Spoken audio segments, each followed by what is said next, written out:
था तो संविधान में हम आदिवासियों को बांट दिया गया।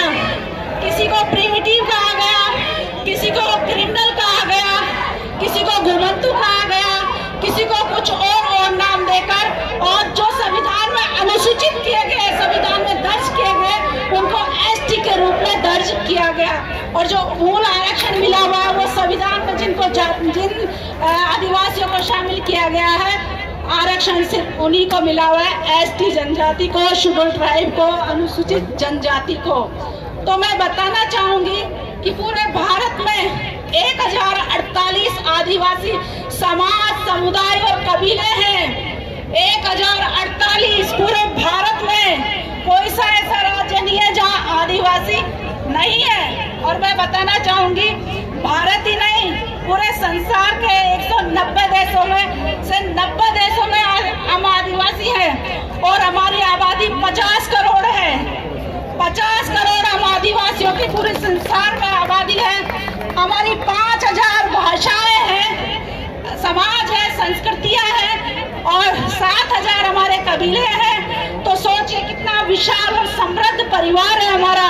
इसीलिए यूनेस्को ने हमें विश्व आदिवासी दिवस मनाने की घोषणा मतलब 27-28 साल पहले कर दी थी और स्वर्ण जयंती भी मना चुके हैं। 9 अगस्त को हम विश्व आदिवासी दिवस मनाते आए हैं। आदिवासी अधिकार दिवस 13 सितंबर को यूनेस्को ने ही हमें घोषित किया था, क्योंकि यूनेस्को वो संस्था है जो संसार के सभी आदिवासियों को, पूरी मानव जाति को संरक्षण के लिए बनाई गई है। और यूनेस्को ने स्वीकार किया है कि आदिवासियों की जो जीवन शैली है, जो जीवन शैलियाँ है, उनके जो परंपराएं हैं, उनकी जो रूढ़ी प्रथाएं हैं, वो जल, जंगल, जमीन और पूरी मानवता को बचाने के लिए सबसे कारगर है। और इसीलिए कोरोना आने के बाद आदिवासी की परंपराएं, जीवन शैली, उनके खान पान को अपनाने के लिए पूरे संसार को मतलब अपनाने का संदेश तो भैया क्या कर रहे हो दिया है। और ये जो महानगरों में बैठे हैं वो आपके लिए बीमारियां ला रहे हैं विदेशों से और देश से ला रहे हैं, महानगरों से ला रहे हैं, फिर नगरों में। आदिवासी क्षेत्रों में ऐसी कोई बीमारियां नहीं आई, लेकिन ये संक्रामक बीमारियां कौन लेते हैं? वो पढ़ा लिखा बुद्धिजीवी नेताओं का बच्चे या व्यापारियों के बच्चे या जिनके पास आर्थिक और सामाजिक पावर है, उनके बच्चे। लेकिन आज आपके समाज की जो पहचान है वो पहचान बहुत खतरे में है, क्योंकि मोदी जी आपको लालच देकर, अच्छे दिनों का लालच देकर आपको पिंजरे में डालते जा रहे हैं। आपके साथ कोई कम्युनिटी रहती है, जैसे मुस्लिम रहती है तो मुस्लिम के पीछे पड़ जाएंगे, वो ईसाई रहते हैं तो ईसाई के पीछे पड़ जाएंगे, दलित रहते हैं तो दलितों के पीछे पड़ जाएंगे, और आदिवासी रहेंगे तो आदिवासियों के पीछे धर्मांतरण में लगे रहेंगे। मूल रूप से कहा जाता है कि आदिवासियों का धर्मांतरण ईसाइयों ने किया, मुस्लिमों ने किया। लेकिन मैं बताना चाहूंगी, ईसाई और मुस्लिम आबादी से सबसे ज्यादा धर्मांतरण हिंदू ने किया है। ये हिंदू नाम का जो अजगर है वो आदिवासियों को निगलता जा रहा है, उनकी मूल पहचान को निगलता जा रहा है।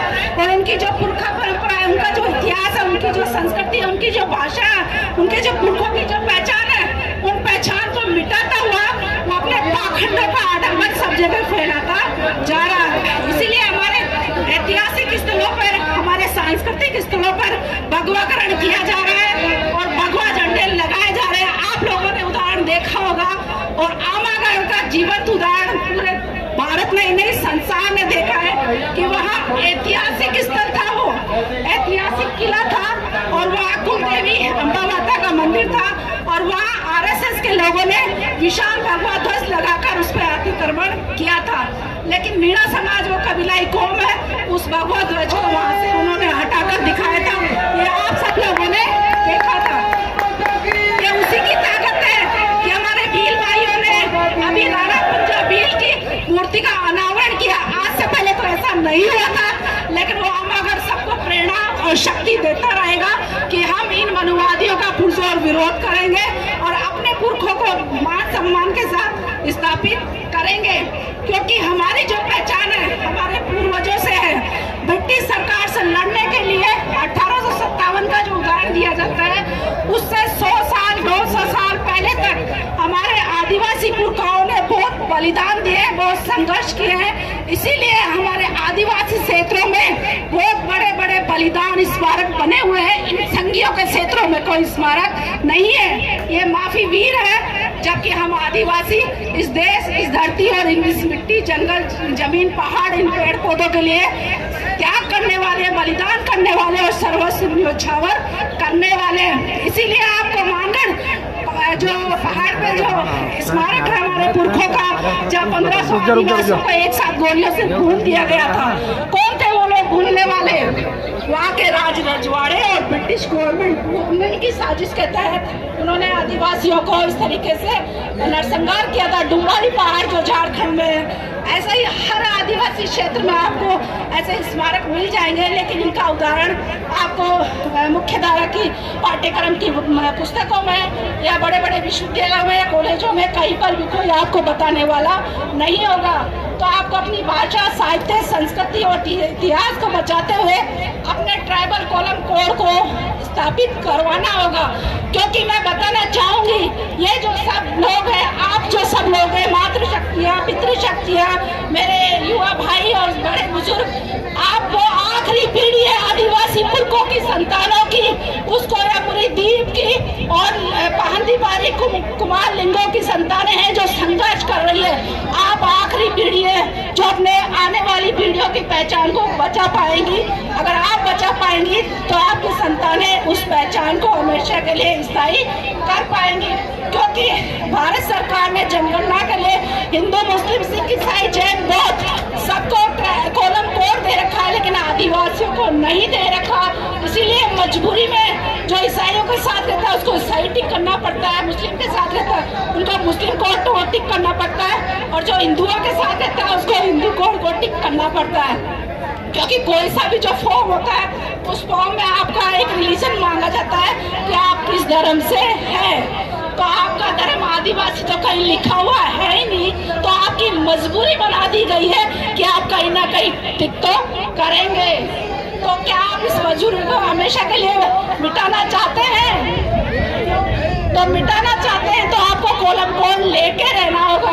क्योंकि आदिवासी हिंदू नहीं है, और जो अपने आप को हिंदू मानते हैं, तो मैं उनसे पूछना चाहती हूँ, क्या उनके बाप दादाओं ने और उन्होंने जनेऊ संस्कार करवाया है? उन्होंने करवाया जनेऊ संस्कार, तो वो कैसे कहते हैं अपने आप को हिंदू? और हिंदू धर्म में तो वर्णवादी व्यवस्था है। वर्णवादी व्यवस्था में 4 वर्ण है, ब्राह्मण, क्षत्रिय, वैश्य, शूद्र। तो ये 4 वर्ण के आदिवासियों में आते हैं। तो आदिवासी तो इन सबसे वैसे ही अलग है, ना वो हिंदू है, ना वो मुस्लिम है, ना वो ईसाई है। आदिवासी तो वो है जो जल जंगल जमीन के साथ अपने पुरखों की परंपराओं, संस्कृति और रीति रिवाजों के साथ अपने मूल जो पुरखा पहचान है वो सबको बचाते हुए और जल जंगल पर्यावरण को बचाते हुए पूरी मानवता को साथ लेकर चल रहा है। इसीलिए संयुक्त राष्ट्र संघ ने आदिवासियों की संस्कृति और जीवन शैली को सबको अपनाने का संदेश दिया है।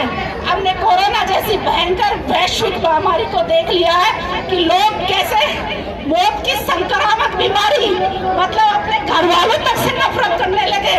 वह हिंदू, मुसलमान, सिख, ईसाई नहीं, वो अपने घर वालों से जो बाहर जाएगा तो उनको लगेगा वो ही संक्रामक है या वो हमें बीमारी देने वाला है। और ऐसी बीमारी ये शुरुआत हुई है, और ये जाति धर्म देख के नहीं आई है, ये देख के आई है इस पर्यावरण के विनाश को और इसकी तबाही को। क्योंकि आपने जल जंगल जमीन का सफाया कर दिया है, तो फिर आपको स्वस्थ पर्यावरण नहीं मिल रहा, स्वस्थ ऑक्सीजन नहीं मिल रही, स्वस्थ पेयजल नहीं मिल रहा, स्वस्थ खान पान नहीं मिल रहा, तो आपकी रोग प्रतिरोधक क्षमता तो वैसे ही कमजोर हो गई। और बीमारियों के शिकार जो सबसे पहले हुए उन्हीं को कोरोना ने अपना शिकार बनाया है। और जो मेहनत करके खाते हैं, जो अपना खून पसीना बहाते हैं, चाहे 2 वक्त की रोटी नहीं मिले, 1 वक्त की रोटी खाकर वो गुजारा करते हैं, वो सब स्वस्थ रहे हैं। क्योंकि उनके जो जिन्स है वो बहुत मजबूत है और वो कर्मठ लोग हैं, अपने खून पसीने की कमाई से वो अपने परिवार का गुजारा करते हैं, वो भीख नहीं मांगते। भारत सरकार की जो अच्छे दिनों की जो सरकार आई है वो बहुत भयानक सरकार है। वो जो कहती है फूट डालो और राज करो, अंग्रेजी को जो नीति थी वो अंग्रेजों की नीति नहीं थी, वो आरएसएस की नीति है। वो हर धर्म, हर जाति, हर समुदाय के साथ फूट डालो और राज करो की नीति कर रही है। और अब तो वो हर समुदाय में एक दूसरा समुदाय पैदा करके खड़ा कर चुकी है, ताकि कोई बात उनके खिलाफ खड़ी हो तो वो उसी समुदाय को उनके साथ लड़ाए। और ये उदाहरण आपने आमागढ़ में खूब अच्छे से देखा होगा कि वह भगवा झंडा हटाया तो आरएसएस के जो हमारे सांसद गुलाम है किरोड़ी लाल मीणा, उनको भगवा लगाने के लिए वहां पर भेजा गया। दिल्ली से वो गए झंडा लगाने के लिए, वो कोई शिक्षा के लिए, कोई रोजगार के लिए, कोई स्वास्थ्य के लिए या कोई नहर परियोजना के लिए नहीं गए, लेकिन उस भगवे की गुलामी के लिए वो वहां पर गए। लेकिन समाज का डर इतना भयानक था कि उस सांसद को और उस आरएसएस को भी अपनी मुर्गी खानी पड़ी और वहाँ आदिवासी झंडा लगा। तो हमें ये भय अपने पुरखों के खून से जो मिला है उस खून को अपने आप में जिंदा रखना होगा और हर गलत चीज का विरोध करना होगा। तभी आपकी भाषा बचेगी, आपकी संस्कृति बचेगी और आपकी पहचान बचेगी और आपके पुरखों को मान सम्मान दिया जाएगा। आज तक आपके पुरखों को मान सम्मान नहीं दिया जाता, काल्पनिक देवी देवताओं को मान सम्मान दिया जाता है। अगर उनमें ही वजूद होता तो क्या कोरोना इतने लोगों को लीलता? क्या गंगा में ऐसे कभी लाशें देखी है आपने तैरती हुई? अगर वो 333 करोड़ देवी देवता होते तो गंगा में जो लाशों का पिछले साल आपने सैलाब देखा था, कहा तो वहाँ अस्थि विसर्जन या फूल विसर्जन के लिए जाते थे, लेकिन लाशें की लाशें बहाई गई। तब कहाँ गए थे हमारे देश के समाज सुधारक या सेवक? सोचिए, जब ये पूरी अपनी कौम के नीवे, देश के नीवे जो राष्ट्रवाद, धर्मनिरपेक्षता, देशभक्ति, गो भक्ति के नारे दे रहे हैं, उन्हीं भक्ति, देखिए अभी जो जयंतियां आई, जयंतियों में ये लोगों का नरसंहार करवा रहे हैं। रामनवमी और हनुमान जयंती के नाम पर कितने दंगे फसाद पूरे देश भर में करवाए। क्या जयंतियां इस तरीके से मनाई जाती है? और क्या इन्हीं को जयंतियां कहा जाता है ताकि हर संप्रदाय में दंगे फसाद किया करवाए जाए? ऐसी जयंतियों से बढ़िया है प्रकृति का आप उपकार मानिए कि आपको ये प्राणवायु ऑक्सीजन दे रही है, आपको पानी दे रही है, आपको खाने पीने को दे रही है। अगर इस प्रकृति को बचाएंगे तो आप अपने आप को बचाएंगे और आने वाली पीढ़ियों को बचाएंगे।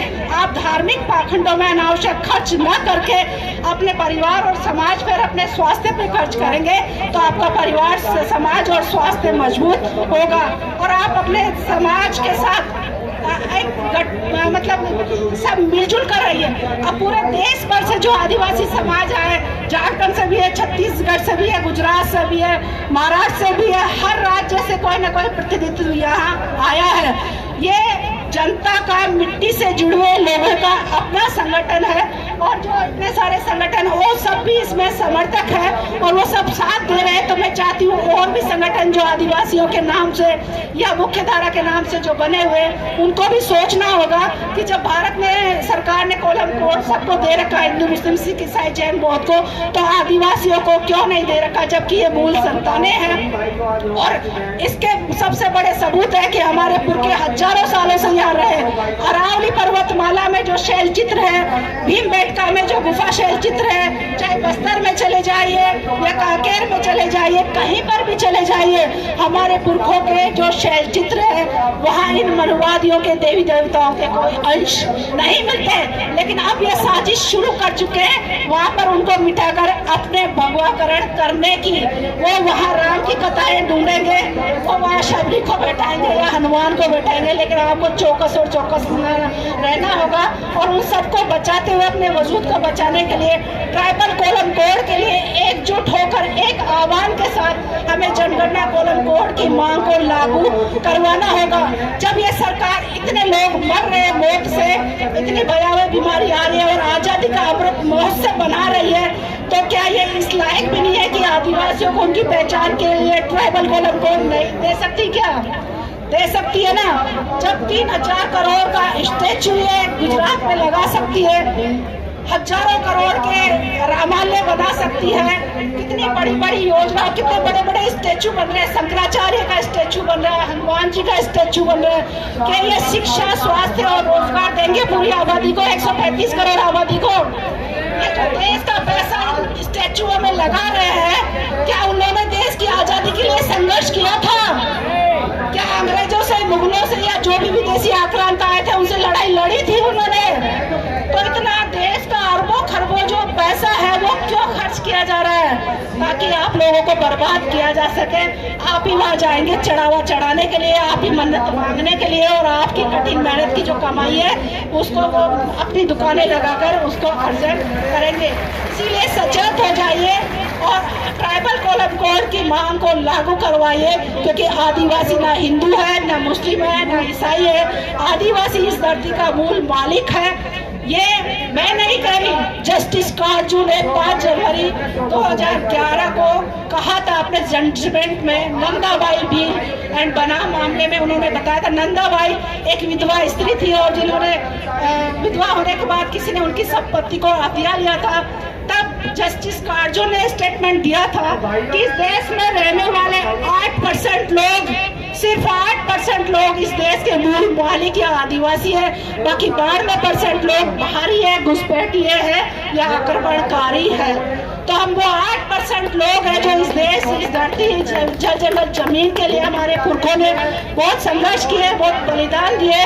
तो हम उन सबको याद करते हुए हमें अपना शांतिपूर्ण तरीके से अपना कॉलम कोड या जनगणना कॉलम लागू करवाना होगा, ताकि हम सबकी जनगणना उसमें की जा सके और आदिवासियों की जो पूरी जनसंख्या है वो उसमें काउंट हो और हमारी पहचान अमिट पहचान बने। ना वो हिंदू बने, ना मुस्लिम बने, ना ईसाई, ना जैन, ना बौद्ध, ना पारसी, वो आदिवासी ही रहे जैसे हमारे पुरखे रहे थे। उसी इतना ही कहकर ये पैगाम है भारत के हर कंटेंट क्रिएटर के नाम। जय भीम बड़ा सीधा हंसी, जय Bhim. Jai Bhim app available on the Play Store and Apple App Store now. Press the bell icon on the YouTube app and never miss another update.